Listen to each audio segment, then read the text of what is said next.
Aduh, gua speechless teman-teman ya, ketika menonton video dari persidangan Fathia Harris.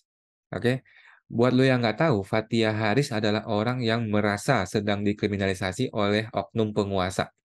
Oke, menurut mereka ya, sidang ini sudah berjalan berlarut-larut, sidang pidana teman-teman ya, sidang pidana berlarut-larut sejak tahun 2021 kalau nggak salah ya, sudah 2 tahun teman-teman ya.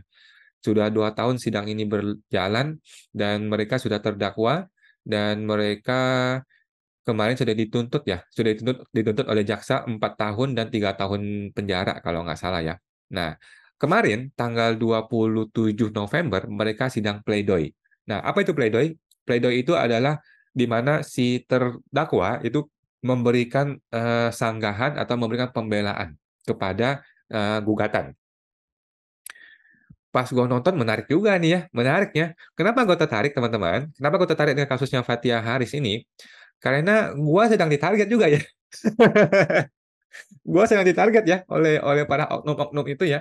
Gue mendengar lah selintingan-selintingan berbagai berita di mana ada beberapa orang yang dengan sengaja mengincar gue, menonton semua video-video gue untuk mencari kesalahan-kesalahan gue untuk dicari deliknya gitu ya. Jadi gue berpikir, mending gue mau persiapkan diri ya. Jadi sidangnya Fathia Harris akan jadi sidang yang sangat perfect, sangat sempurna untuk gue belajar. Kalau gue nanti dikriminalisasi oleh si oknum penguasa, bagaimana solusinya, ya kan? Gue nonton videonya kan, anjrit men, dari jam 10 pagi sampai 10 malam, coy. Memang anjing nih si Fathia Harris ini ya. Aduh. Nanti teman-teman ya, nanti kita akan lihat teman-teman ya, bagaimana proses perjuangan mereka ini selama 2 tahun tanpa lelah teman-teman ya, tiada lelah mencari keadilan. Oke, yang bisa kita tangkap dari kasus ini adalah kalau lu mau cari keadilan ya jangan cengeng guys, ya. Kalau mau cari keadilan jangan cengeng. Kalau lu cengeng, lu telepon Rafael Alun, ya, telepon Rafael Alun atau teman-temannya yang masih tersebar di seluruh Indonesia ini, telepon mereka, bro, minta tolong dong dibantu urusan pajak gue, selesai gitu teman-teman ya. Tetapi kalau lu mau mencari keadilan, ya seperti mereka ini, seperti Fathia Harris ya, tegakkanlah keadilan walaupun langit akan runtuh teman-teman ya, via Justitia Dua Caelum. Gue sampai hafal itu ya teman-teman ya. Jadi jangan cengeng kalau mau cari keadilan. Oke, lihatlah si Fathia Harris ya teman-teman ya. Mereka ini adalah the new Munir teman-teman ya. Generasi baru ini mesti belajar banyak sama orang-orang seperti mereka ini ya. Fathia Harris, Pak Haris katanya sudah 20 tahun berperkara sebagai advokat ya. Lah gue baru 2 tahun, itu pun baru kuliah. Baru kuliah 2 tahun belum lulus. Gimana gue mau bisa seperti dia ya? Nanti kita lihat teman-teman ya. Mari kita lihat beberapa video dari mereka yang sudah gue tangkap dari Instagram gue ya. Gue tangkap, kemudian gue rekam dan gue posting di Instagram gue, teman-teman ya. Oke, mari kita lihat. Ini adalah pledoi, sidang pledoi. Ada di YouTube-nya Jakarta Nikus, teman-teman ya. Nah, lu bisa nonton di situ ya. Ada 5 video live, luar biasa. Dari pagi sampai tengah malam. Anjrit, mereka ini semua. Hukum tidak mengadili lukanya perasaan. Posisi hukum ini sudah tepat. Karena saya tidak bisa membayangkan berapa banyak muda-mudi putus cinta akan melapor ke polisi jika perasaan dijadikan dasar kerugian dalam menghukum seseorang. Hukum. Jadi si Pak Haris ini mengatakan, kan dia digugat pakai Undang-Undang ITE ya, kalau nggak salah ya. Undang-Undang ITE pasal 27 yang juga akan digugat ke gue ya, oleh si oknum itu ya. Jadi, jadi menurut Pak Haris nih ya, dalam pledoinya, hukum itu tidak bisa menggugat atau menjatuhkan hukuman atas lukanya perasaan orang. Ya, kalau ini lukanya perasaan orang itu bisa digugat secara hukum, nanti mantan-mantan pacar gue gugat semua loh, karena lu sudah bikin gue luka luka hati, luka perasaan gue.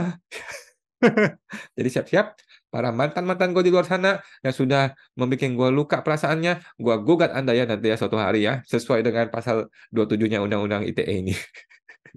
Oke, bercanda ya guys, bercanda guys. Ini saudara Pak Haris yang kita hormati ya, dan New Munir. Oke, kita nonton berikutnya. Oh bukan, ini lain ya.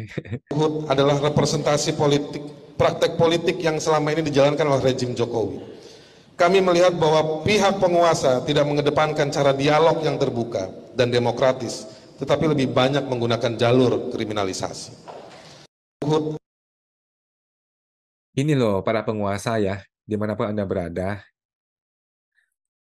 biasakanlah pakai jalur dialog. Biasakanlah pakai jalur musyawarah untuk mufakat. Ada di dalam Pancasila kita. Jangan dikit-dikit lu gemplang orang pakai undang-undang, ya. Jangan dikit-dikit lu tampar orang pakai undang-undang ITE. Gimana sih para penguasa? Inilah yang dimaksudkan oleh Bapak Haris sebagai kriminalisasi. Dan gua sebentar lagi akan dikriminalisasi oleh oknum-oknum nanti teman-teman ya. Mudah-mudahan gua salah teman-teman ya. Jadi menurut gua ya, sebagai warga negara, ya kita berhak untuk menempuh apa namanya ya, menempuh upaya hukum untuk membela diri ya.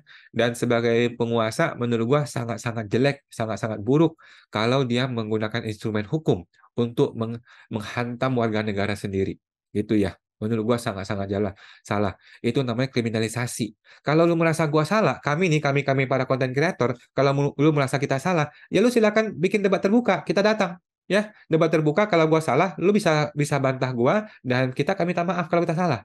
Sesimpel itu ya. Sesimpel itu bernegara dalam negara demokrasi. Ini bukan negara diktator, Bos. Belum ya. Ini belum jadi negara diktator ya. Jadi masih belum. Ya jangan dulu menggunakan cara-cara diskriminasi seperti itu, kriminalisasi seperti itu. Itu ya pesan untuk para pejabat. Lu punya kewenangan, tapi nggak boleh sewenang-wenang gitu loh. Masa orang ngomong doang dikriminalisasi, dimasukin ke penjara, cilaka negara ini. Ya, oke. Ini Pak Haris, lanjut. Oh, ini gua. Demonisasi para pengkritiknya. Kekuasaan tanpa kontrol itu menjadi sangat arogan, sombong dan sewenang-wenang. Itulah yang ditunjukkan kepada kita akhir-akhir ini pada politik nasional kita. Persis disinilah kami berada pada saat ini. Pengadilan ini membawa kembali bayangan masa lalu. Demonisasi itu teman-teman ya. Jadi kok sama kayak gue gitu ya. Memang si anjing nih si Haris ini ya. Kok mirip banget sama kasus gue gitu ya. Teman-teman ingat nggak? Gue di Taman Sari, di KPP Taman Sari, gue tidak boleh masuk ke dalam KPP. Oke? Dengan dasar gue melanggar peraturan internal. Peraturan internalnya tidak disebutkan aturan nomor berapa, pasal berapa, ayat berapa. Nggak disebutkan. Artinya apa? Sewenang-wenang. Arogan, teman-teman ya. Arogansi pejabat dipertontonkan dengan telanjang di video gue. Sudah gue kasih lihat teman-teman semua ya. Bagaimana bisa lu pejabat negara yang tugasnya melaksanakan undang-undang, tetapi lu tidak melaksanakan undang-undang? Atau lu membuat aturan sendiri tanpa ada aturan? Aduh, jadi bingung kita nih semuanya teman-teman ya. Ini pejabat penguasa merasa arogan, merasa sewenang-wenang. Dia membuat aturan suka-suka dia aja. Aduh, aduh, kok sama kayak gue ya dengan si Faris Hasyar ini ya, si Haris ya. Lanjut. ada rentetan peristiwa-peristiwa politik hukum yang merobohkan kepentingan warga merobohkan kepercayaan warga terhadap institusi hukum. Warga bisa melihat bahwa saya adalah individu dengan pengalaman lebih dari 20 tahun menjalani kerja-kerja advokasi. Berikut segala pengetahuan dan pengalaman dalam bidang hukum. Begitu pula dengan Fathia dengan kerja-kerja publiknya. Jika majelis hakim yang mulia menjebloskan saya dan Fathia ke penjara, apa yang akan dipikirkan warga sipil lainnya pada umumnya yang tak punya pengetahuan yang tak punya pengetahuan dan pengalaman di bidang hukum seperti kami? Lebih dari itu, apakah nurani majelis bisa berhadapan dengan konstitusi yang jelas-jelas menjamin kebebasan warga negara seperti kami? Dia pengalaman 20 tahun guys ya, 20 tahun berpengalaman sebagai advokat. Gua baru 2 tahun kuliah belum lulus. Bagaimana bisa golongan penguasa? Dia aja mau dijebloskan ke penjara, Bos. Gimana gue? Mateng lah gua, mateng. Makanya kita mesti belajar dari The New Munir Fathia Haris, teman-teman ya. Pejuang demokrasi, pejuang HAM, pejuang keadilan. Teman-teman ya, kita belajar dari mereka semua. Kenapa? Suatu hari, sewaktu-waktu, mungkin lu akan kena kasus yang sama, teman-teman ya. Kita semua rakyat yang berani speak up, mungkin akan mengalami kriminalisasi yang sama seperti dia, teman-teman ya. Gimana nasib gue, ya, yang nggak pengalaman seperti ini. Dia yang pengalaman 20 tahun aja mau dijeblosin ke penjara. Gimana gua? Aduh. Ini emang si anjing nih ya, anjing. Aduh, begitu gue lihat, hah? Pleidoynya sepanjang setebal ini, guys. Ini setebal kitab suci loh. Kitab suci setebal ini, guys. Pleidoynya setebal ini. Anjing. Gimana gua, orang yang masih kuliah hukum, yang nggak ngerti hukum, mau bikin pledoi seperti itu, Pak Haris. Memang anjing kalian ini semua ya. Memang anjing kalian nih.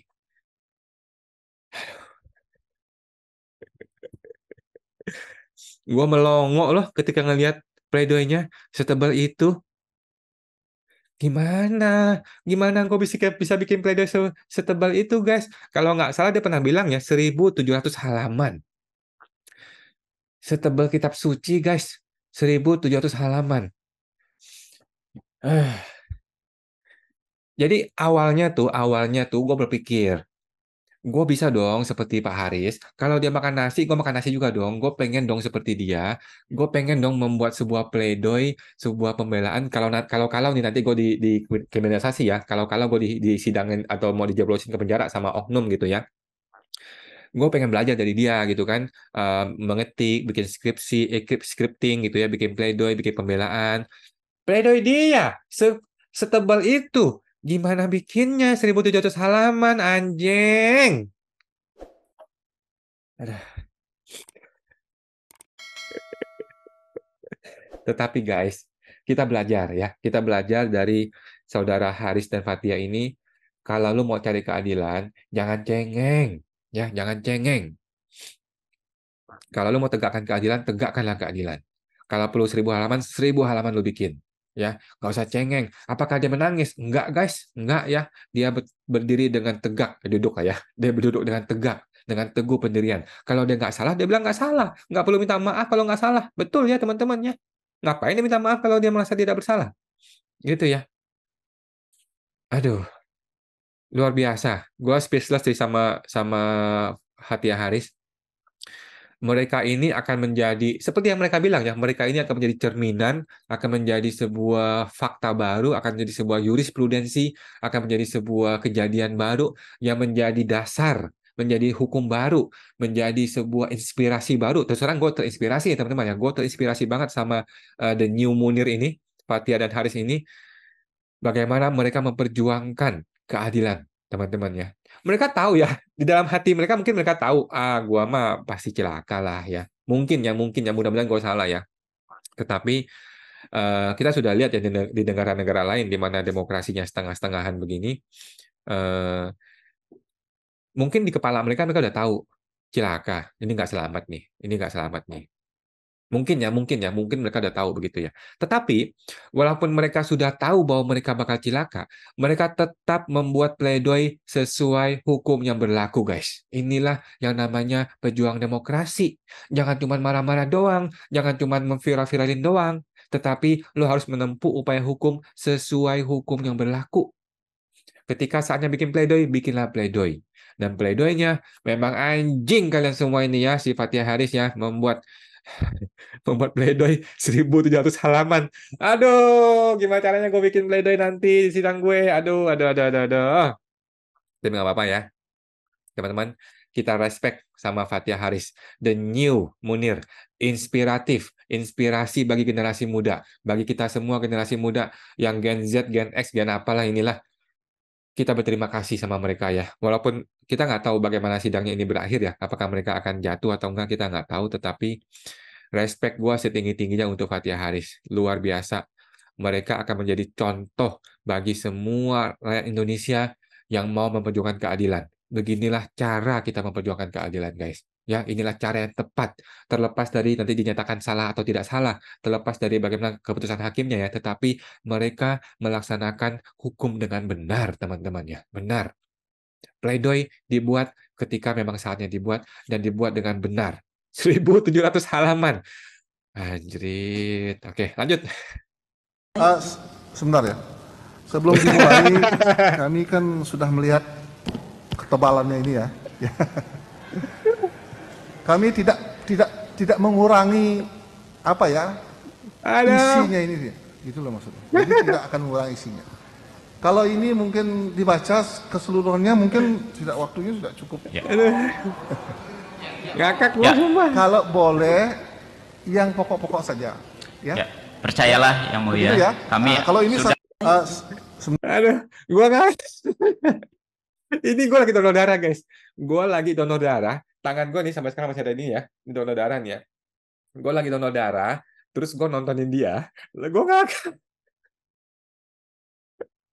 Gue ngakak. By the way, gue lagi donor darah. Gue ketemu seorang teman di KPP, teman-teman ya. Seorang pejabat di KPP. Ketemu teman di sebelahnya. Samping gue, bapaknya maju ke Menkeu nih. Bapak dari mana? Oh, dari KPP satu tempat KPP gitu ya. Kita salam-salaman gitu ya. Gue senyum-senyum, ketawa-ketawa di tempat donor darah teman-teman ya di PMI ya. Sumpah gue ngakak ngeliatin si Pak Hakim ya. Pak Hakim juga bingung. Anjrit, gue nggak tahu ya dalam sejarahnya si Bapak Hakim ini ada nggak orang bikin pledoi setebal kitab suci. Gue nggak, kalau gue rasa sih nggak pernah teman-teman ya, nggak pernah ya. Bapak Haris Azhar, respect setinggi langit buat Pak Haris dan Fathia ya. 1.700 halaman. Anjing kalian semua ini. Gimana kami-kami ini bisa mencontoh? Kami-kami yang bodoh-bodoh ini, yang nggak ngerti hukum, gimana mau mencontoh pledoi kalian? Aduh, kasih toleransi dong ke kami-kami ini yang bodoh-bodoh ini, aduh. Ada di pengadilan, tapi mungkin kita lupa apa sesungguhnya pengadilan tersebut. Pertama-tama tentu saja kita merujuk pada konstitusi Undang-Undang Dasar 1945 yang merupakan dokumen paling sah sebagai warga negara untuk mengacu pada semua tindakan kita. Undang-Undang Dasar 45 mengatakan pengadilan pada esensinya terikat pada hukum dan keadilan.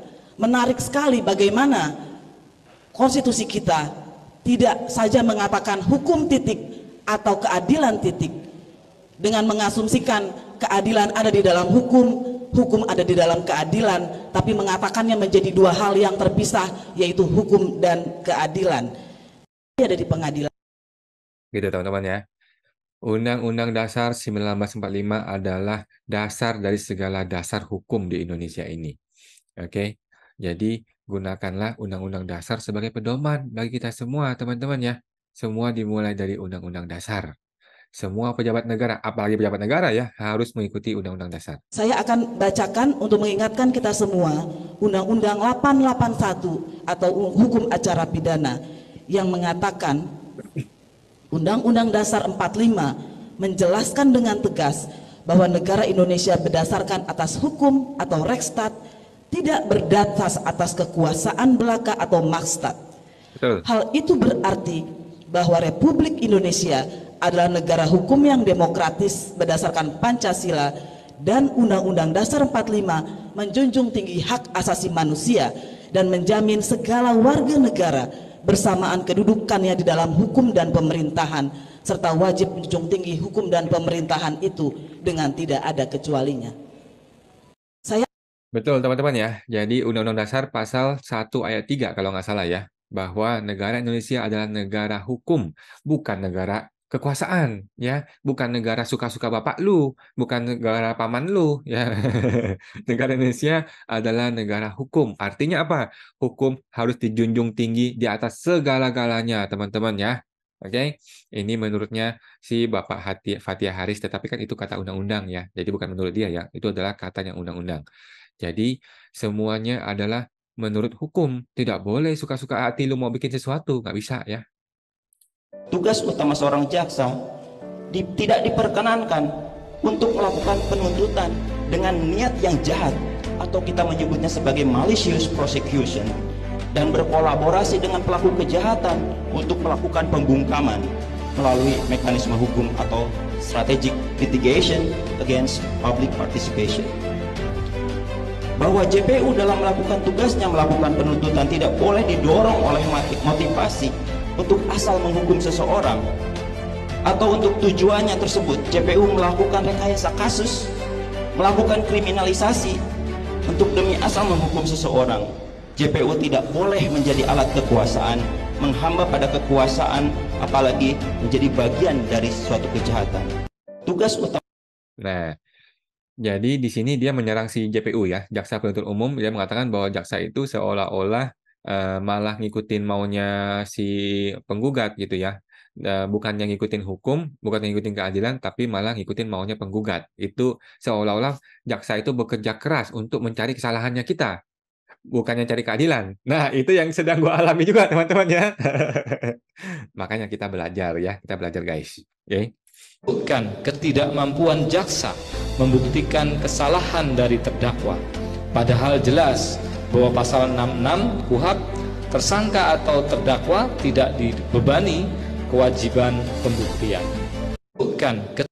Oke, teman-teman ya, di sini ada berlaku satu asas yang sangat penting dalam hukum, actori incumbit probatio, actori onus probandi. Artinya, siapa yang mendalilkan, dia yang membuktikan. Oke.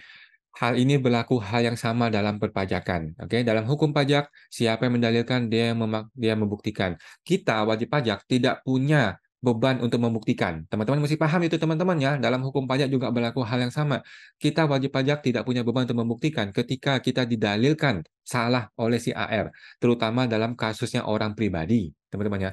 Tetapi dalam kasusnya badan PT CV gitu ya, kita cukup membuktikan sebatas yang sudah kita laporkan. Itu aja. Oke, karena berlaku prinsip self-assessment. Ini lain. Ini lain. Ini live Halo gue. semuanya, Ini live gue ya. Jumpa lagi Live dengan gue Awan itu, Cahaya. live gue itu jam 8 malam, hari Senin sampai jam 9 malam selesai ya. Masih sidang loh mereka. Memang sih, aduh, luar biasa. Gue udah kelas sidang, mereka masih sidang. Jam 10 malam baru selesai. Ini gilirannya Fathia. Saya sadar dan paham betul bahwa keadilan, akuntabilitas, dan penegakan supremasi hukum adalah hal yang mewah di Indonesia. Persis karena itu, ia perlu ditegakkan secara konsisten, berani, dan kreatif. Ya. Keadilan adalah hal yang mewah guys di Indonesia ini guys. Katanya dia ya, bukan kata gue ya. Oleh karena itu perlu dijalankan dengan konsisten dan kreatif. Kreatif maksudnya gimana kreatif? Ya, bikin konten boleh-boleh lah, dikit-dikit nyinggung-nyinggung Wakanda, nyinggung-nyinggung Konoha boleh lah. Ya, dikit-dikit kreatif namanya teman-teman ya. Tetapi ya terus terang teman-teman, pendapat gua sendiri terhadap Bapak Faris Ashar, menurut gua dia juga ada salahnya ya. Terus terang ya, walaupun gua mendukung dia untuk bebas, tetapi menurut gua dia juga ada salahnya karena dia jelas-jelas menuding orang, namanya disebutin, tetapi buktinya mungkin masih belum terlalu kuat gitu ya. Tapi anyway, dalam negara demokrasi, gue sangat-sangat anti bahwa orang dihukum penjara karena omongan, karena mulut itu salah menurut gue. Itu adalah ciri-ciri negara diktator. Tapi itu pendapat gue pribadi ya, mudah-mudahan salah juga ya. Nah, jadi apa yang kita dapat dari video ini? Kesimpulannya dari kasusnya Pak Haris sama Fathia ini adalah kalau mau keadilan ya mesti berjuang teman-teman ya. Kalau lu mau keadilan ya jangan cengeng. Lu harus perjuangkan keadilan seperti mereka. Walaupun lu sudah tahu bahwa lu akan dikriminalisasi, walaupun lu sudah tahu bahwa proses ini mungkin sudah ada proses di balik meja, walaupun lu sudah tahu bahwa lu akan masuk penjara, tetaplah sebagai seorang pejuang keadilan, lu harus memperjuangkan keadilan sesuai dengan hukum yang berlaku. Begitu teman-teman ya, hormatilah hukum gitu teman-teman ya. Walaupun hukumnya tidak baik-baik saja, tetap kita harus menghormati hukum seperti mereka ya. Seperti Fathia Haris, The New Munir, inspirasi kita semua, inspirator kita semua buat kami-kami yang masih anak bodoh-bodoh ini, masih anak kuliahan hukum. Mereka betul-betul jadi inspirasi. Respect gua setinggi-tingginya buat Pak Haris dan Fathia ya, kepada mereka semua respect gua setinggi-tingginya. Apa ya? Orang-orang seperti ini seharusnya negara tuh mendukung banget orang-orang seperti ini gitu loh ya. Bukannya malah membungkam, bukannya malah menghukum atau membungkam orang-orang seperti ini. Tetapi ya apa boleh buat lah ya. Kita memang masih belum 100 tahun ya kemerdekaan kita. Ya kita tunggulah guys ya. Oke. Seperti itu ya. Respect kepada Mbak Haris dan Fathia dan kita nantikan video-video berikutnya. Mudah-mudahan segera diputus dan segera bebas ya. Sampai jumpa lagi teman-teman.